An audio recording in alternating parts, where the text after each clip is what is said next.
Hi everybody, welcome to part 2 of my Instamic unboxing and review. So in the earlier video we did an unboxing. It came in this really cool box. It came with a really nice placard that says, you know, thank you for being awesome and giving us money 2 years in advance. Now I want to talk more about the actual product itself. So I'm wearing it here. I'm also being recorded by this lapel microphone and this field recorder. Ta-da. I am also recording on a Rode Video Pro Mic Plus Pro. I don't know. It's the best. It's the most expensive video Rode mic. Sitting on top of my Panasonic GH5. So hopefully we're going to be able to jump back and forth between these three audios, excuse me, so you can kind of hear the difference and see if I spent my $169 wisely or if this was just a big long waste of time and money. So there is one thing that I'd like to go through though, is that this thing is super easy. It has one button on it, and it is this little button right here. And I know I'm zooming in, even though this is 4K, this is going to be horrible, but there's one tiny little button on there, and that's it. So you turn it on with that button, you turn it off with that button, you start recording with that button, and you stop recording with that button. Now, I got the Pro model, and this is really quite cool because the Pro model has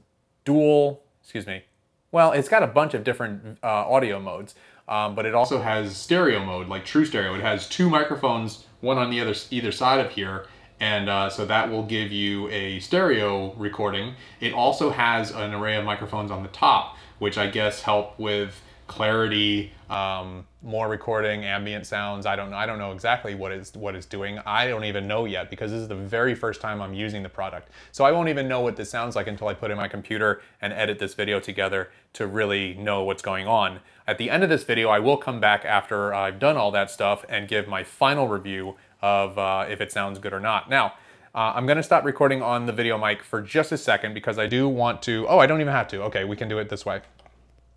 I want to go into the actual app, and everything you can change and do on this Instamic Pro. Now, some of these things will not be on the white version, which is the more consumer version of it, I suppose. But right now I've got it set on auto gain, so I'm not brave. I didn't know where the levels were, so I just decided to let it do its own thing. But there are many recording modes on this. Now, right now I'm doing a mono record, but if you press that, it gives you several different recording options. You can record just in mono, as I'm doing. You can record in 3 different dual monos. Now, what you would want to do with that is you set your level at some, I don't know, some decibel level. And if you're recording a regular voice or whatever, and that voice accidentally gets way too loud or something really super loud happens, what these allow you to do is it's recording 2 mono tracks at the same time, one at, you know, whatever you set it at, and then one at either 9 decibel, 15 decibel, or 24 decibel lower than that. That's called a safety track, and that's something that my expensive Tascam does, and that's really nice that this one does as well. So then you can do stereo and then something called mid-side. Now, I'm not even sure what mid-side is. It may have something to do where more of the audio is going to come from only the sides of the microphone, or I don't really know. But we'll go on here. The sample rate, you can record in either 48 kilohertz or 96 kilohertz. So that's pretty great. And then it gives you all kinds of information at the bottom here. It'll give you the time remaining on the... Uh-oh, that's not changing. I don't know about that now. Anyway, and then the battery level left, what firmware you're running, and then you can actually shut down the unit from there. So let's go back to the recording. It says I'm recording. I really hope I'm not recording on the phone. I hope I'm recording on this thing. Let's see, what does this do? Monitor? Monitor's not doing anything. It says I've been recording for 5 minutes, so Maybe, I don't know. What I'm gonna do is I'm gonna hit the button here. Did that work? I'm hitting the button. It looks like it stopped. Yeah, okay, so it stopped. That's good. I'll hit the button again. Okay, here's something I immediately don't like. It takes a long time for it to begin recording. And I'll show it to you in real time on this camera right here. So it goes through something called preparing, and that takes upwards of 5 seconds for it to prepare to record. I don't know why that is, but it does.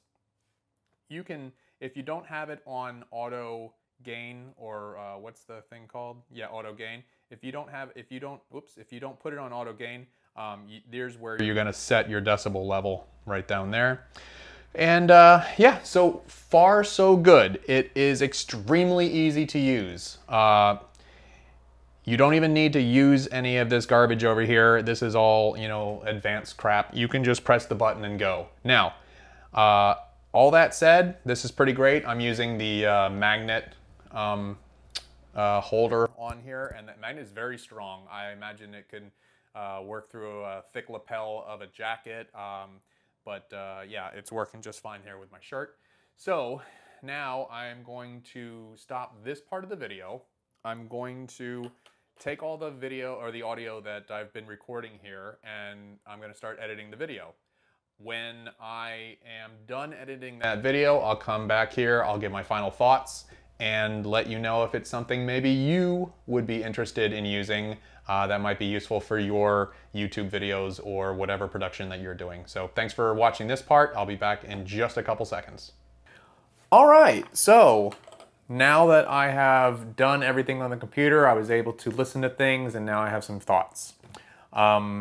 You noticed on there when I was jumping all through the 3 audios, you saw that in the first part when I was doing Instamic, it was plus 12 decibels, and that's because I had to put it recorded way too low on auto gain. So I had to put it in Audition and raise it 12 decibels just to get it to a reasonable level where you could hear it well. At least close to the same as how it was recording in the Tascam. Now right now I have it on manual control, not auto gain, and it's set at, what is that? Is that set at 18? At 18 decibels, so hopefully I'm not over-modulating. What's interesting is that you can change it on the fly. So if you're noticing that your levels over here are a little too crazy, then you can always trim it down a little bit, or even raise it if you're not in the yellowy orange areas of the bars here. It would be nice to have a more graphical or more information on this app to show exactly where you are, so you're not spiking or anything like that. Thoughts. I gotta say, this sounds very, very good. It does not sound better than the Tascam field recorder and a decent lapel microphone, but it sounds really good. If I had to compare the two, and hopefully you heard this as well, I would say that my voice through this thing is a little bit higher. What I should say is there's a few more higher frequencies coming through, and it doesn't sound as full or as warm as it does through the lapel microphone and the Tascam. That doesn't mean that's bad, certainly not. It just means that it's not quite as good as the Tascam. But then again, I don't really expect it to, because it's this tiny little thing that you just stick on yourself. It has internal memory, so you're not pulling out a card or anything like that. I don't have too many complaints about it. It's easy to use, extremely easy to use. The button was a little difficult to press, but then again, you don't want the button to be capacitive or too easy to touch, because if you bump it or accidentally touch it, you don't want to stop recording or start recording when you don't want to. So that's good.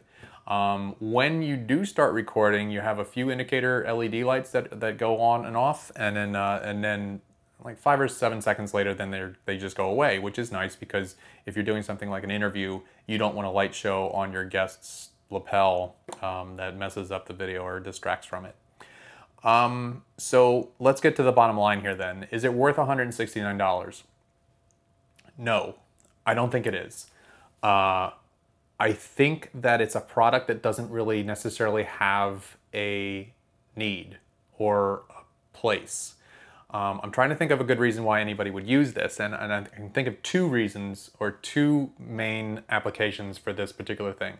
One is for YouTube creators, content creators like vloggers or something like that. But the thing with that is that while it is very, very good audio, most vloggers hold their camera out in front of them like this, and then they talk into it or whatever. And most of them will have a Rode microphone on the top of it recording pretty good audio. And what's cool about that is it puts it right in the video file. You don't have to do anything about it or nothing.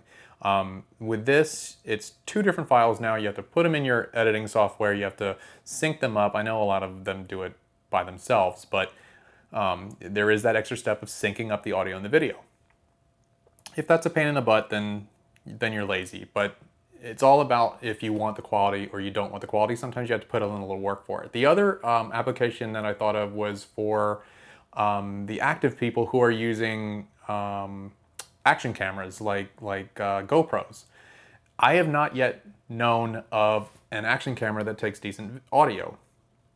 There are microphones that you can plug into a GoPro, and that gets you halfway there, but this thing is even better than that. So as long as you can take this thing wherever you go and secure it to you so it's not going to fly off or whatever, because I would hate to lose this thing somewhere, it's so small, then you're going to get really good audio with your action video.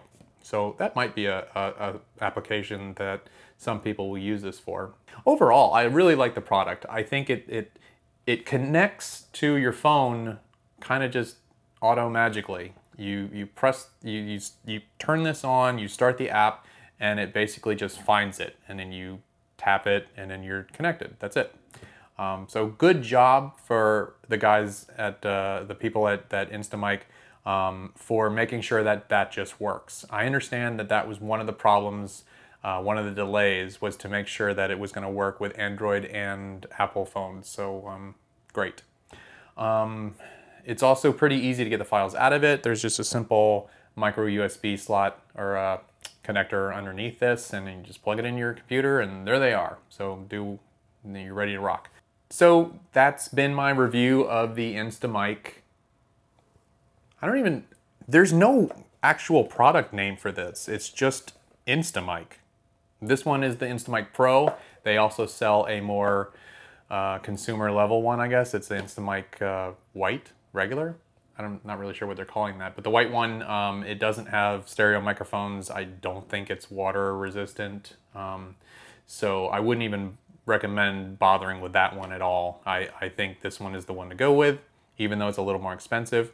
I don't even know how you would get one at this point. You may have to still get it through Indiegogo. You can try Googling Instamic, I-N-S-T-A-M-I-C, to find if they're selling this at all. But anyway, so that's been my review. I hope to do more of these reviews in the future. If I get more cool things, I will definitely give my opinions on them.